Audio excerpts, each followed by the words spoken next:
We on? Yeah. Yeah, we're live. 3, 4, 5 seconds. We're good. Hi, this is Ron Carter. We're in New York again here. There were some questions left over from the last time we talked, and so let me answer the first one on my list, but it's alphabetically listed B as in Bradley, B as in Beth. Beth asked me if I remember someone named Louise Bradley, and my answer to her, Beth, if you're still there, after waiting around in bated breath and missing 3 or 4 meals, yes, she was my first cello teacher. So I met her around 1950, and I was in the neighborhood of 13 years old. And I stayed with her for 2 or 3 years, and at some point she realized that my ability was above her teaching ability. She recommended that I find another teacher who could help me get better faster. She did a great job, and thank you for calling in to say, do I remember her? The answer is yes. And I guess she was your grandmother. As I read my list here, thank you for inquiring about my remembrance of her, and nice lady indeed for a 13-year-old to be patient enough to have him understand what B flat was. Okay, I think maybe we're time for some questions every now, right about here, according to my list here. So send them on.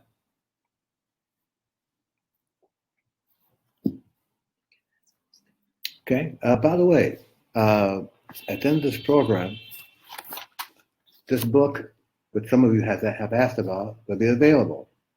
I'm reading my notes here. If you check into 1630jazzbooks.com and enter the code BIO, you'll not only get my book, but you also get 20% off. So when you get the book, don't skip any pages, and there may be a test. Okay, here we go to comments. John loved the book, and he didn't skip any pages. So John, tip my hat to you, John. From Miss Alibab, when am I coming to Paris? My tour for the summer is not quite set, but if I do, I'll put it on my website, and please stop by and say hello. Julia Varnes, good morning. Good morning to you, although we're in New York at noon here. What is a bass player's main role in the band? Well, since I only have 15 minutes, I'll make it as brief as I can. John, who bought my book, will agree with my process, I think. I mentioned in the book that a bass player is actually the quarterback of the group. That means he determines the pace of the band.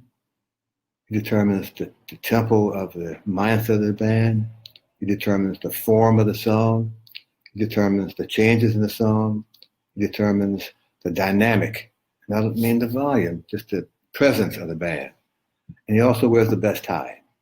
Those are all of his gigs. Oscar. Well, am I a legend? I'm not sure that I'm comfortable with that version. If you call me Mr. Carter or anything but dude, I'll acknowledge your presence. Christopher Gold, what was playing with Eric Dolphy like? Tight. And I can say because Eric always played sharp, but played some great notes. And at the time he was playing that style, he was playing a style that most people didn't understand the changes. He played the right chords, he played the great notes, and he always practiced. I used to tell him, Eric, you're playing sharp. Can you tune down about 3 feet? And he enjoyed my humor. But not the message, I think.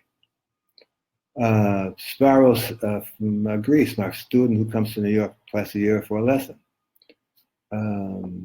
How did you get inspired to write Little Waltz? Well, let's see. It was written about 1964, and at the time I was working on a bass book, and then figuring out the process of a certain physical phrase I was working out, this series of notes seemed to be a real possibility, and it also kind of outlined the melody. So I just stopped my process and figured out what melody could this series of notes that's designed for an exercise, what melody is it implying? And after some broken lead pencils and some torn up paper, Little Waltz emerged. Thank you, Spirals. Good morning, Mr. Carter. That's to me. Josh, how are you? I'm waiting for your comment. Mr. Gilbert, what do you do to stay so young and active? Mr. Gilbert, that's a simple question, but I only have 15 minutes, so I'll talk real fast. I've been having a trainer come to my house for the past 30 years at 5 a.m. 3 days a week. I like to eat vegetables twice a day, 1 day a week. I get as much sleep as I can, and I'm kind to people. I think all that helps. Next comment here. Let's see here.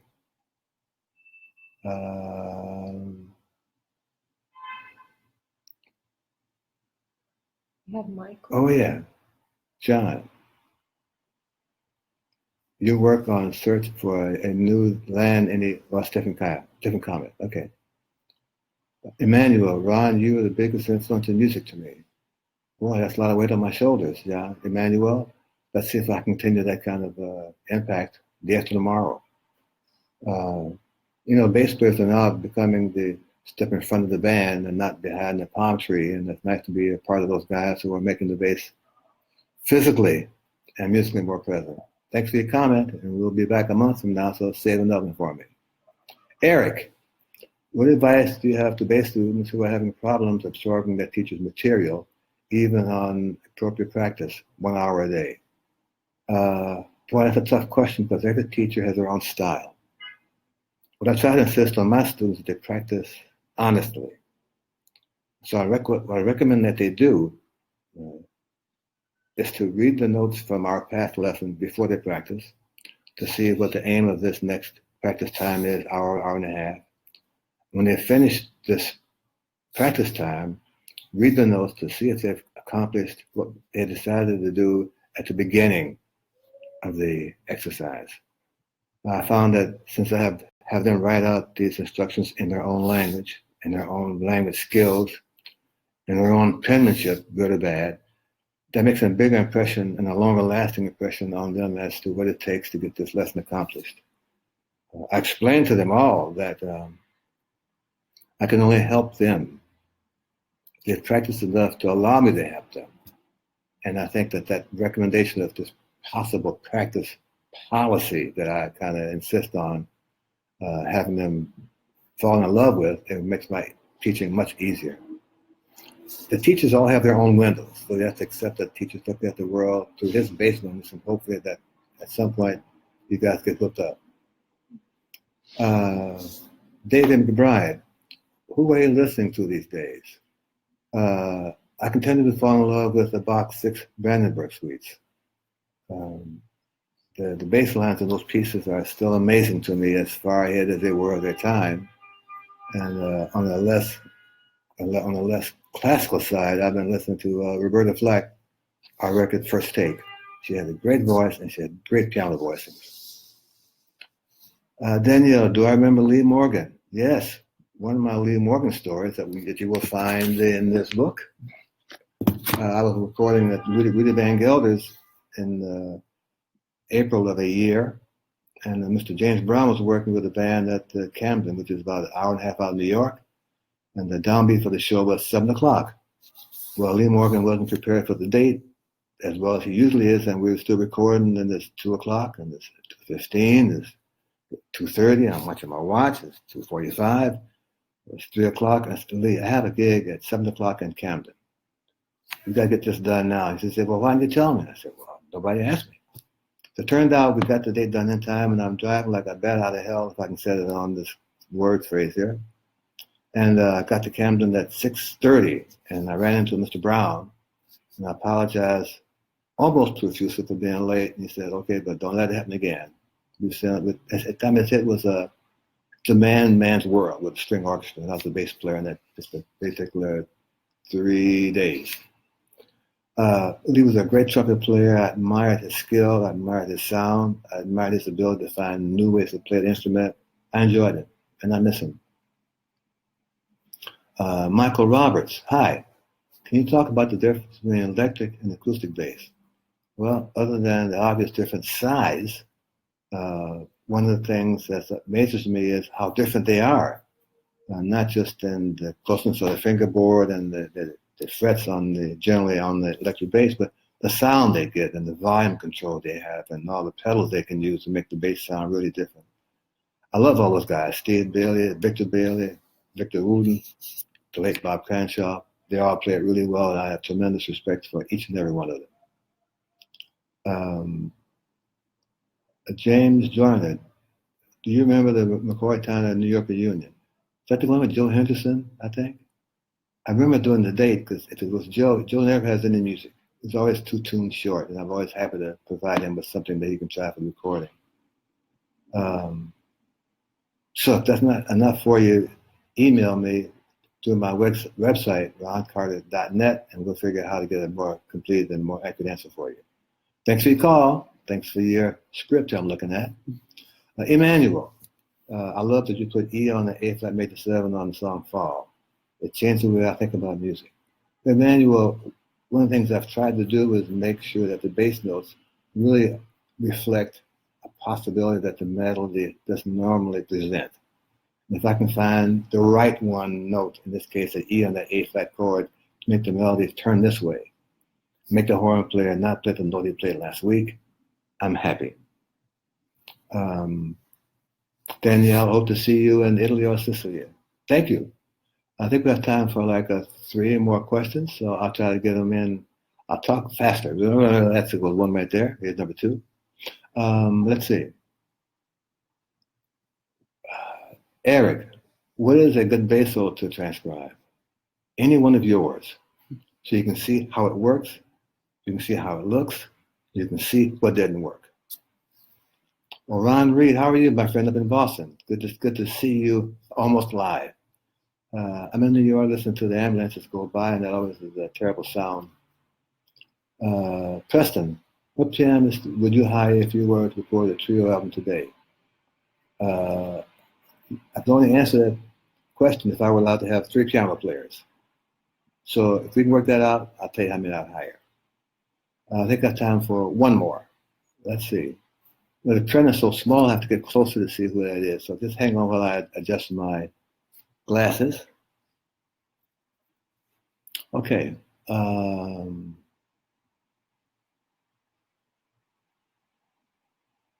Okay, here's one. How new is this book? This is the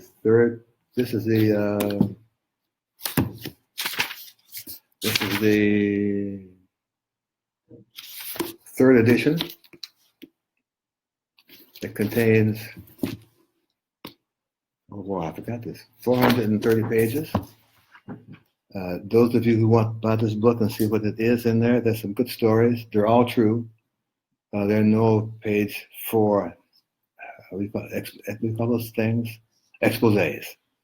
Just nice stories about people I grew up with, people who affected my musical life, people who affected my standards, who affected my habits. It's called Finding the Right Notes, and I'm looking every night for some of those notes. So all you have to do is check at the end of this spectacular event here. If you check into 1630jazzbooks.com and put in the code BIO, you not only get the book in a nice envelope, nice package, but you also get 20% off. See the link at the end of the program? 5 minutes, the link will be up. And in 5 minutes, the link will be up. This is our second broadcast here, and I look forward to doing another broadcast a month from now. So those of you who don't get your questions answered this time around, please feel free to come back around 3 weeks from now, or go to my website, roncarter.net, and post your questions there, and I assure you I'll answer them all before Thanksgiving. It's 12:17, and again, Beth, I hope you got my message about Miss Bradley. Well, I have not thought of her name in more years than I care to recall. Actually, I need about 8 people here to go like this. Boy, what a lovely lady. Well, we're going to sign off for a moment, I think. And those of you whose questions that I didn't get to answer, my apologies for that happening. or not happening. And again, if you wish to have me respond to your questions, go to my website, roncarter.net, post your questions, and I assure you I'll get to them as quickly as possible.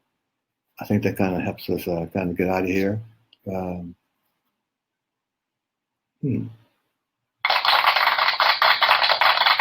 Thank you.